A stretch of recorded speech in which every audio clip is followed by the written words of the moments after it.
On her first day cleaning a wealthy family's home, the black housekeeper witnessed something that would completely transform her life. At the spacious living room of the mansion was filled wall to wall with books. Curiosity piqued, she couldn't help but ask the homeowner about it. Did you read all these books? Most of them. Why?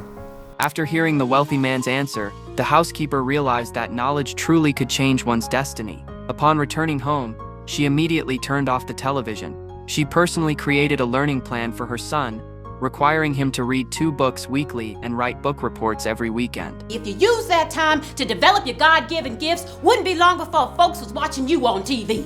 These words became deeply etched in Carson's heart. From then on, he studied late into the night. Despite his efforts, he remained at the bottom of his class, scoring below 10 points in every subject. When asked by his teacher how many questions he answered correctly on the test, he could only respond in a whisper. 9. 9? Why, Benjamin, that's wonderful. I'm so proud of you. Not 9, Miss Williamson. He got none. The laughter in the classroom made Carson hang his head in shame. To avoid those judgmental stares, he intentionally avoided his classmates after school each day. Yet the mockery and discrimination remained inescapable. Hey Carson, we know you're the dumbest kid in the class, but did you hear what they said on Cronkite last night on the news? You're the dumbest kid in the world. Unable to tolerate it any longer, Carson lashed out with his fist. His classmate ended up needing 5 stitches on his face. Confronted by the principal's stern questioning, Carson could only claim it was an accident, an explanation clearly insufficient.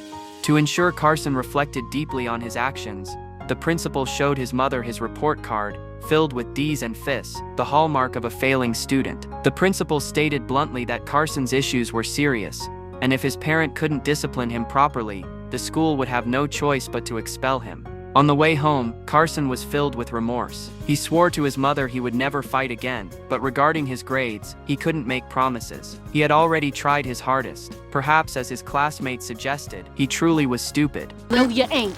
You a smart boy. Listen to me. You just ain't using that smartness. Now, if you keep getting grades like that, you're gonna spend the rest of your life mopping floors in a factory, and that ain't the life I want for you. That ain't the life God wants for you either. His mother's response was a wake-up call that instantly rekindled Carson's fighting spirit. However, just days later, he found himself unable to tear away from comedy shows on TV. Seeing this, his mother forcibly turned off the television and supervised his reading while juggling her own household chores.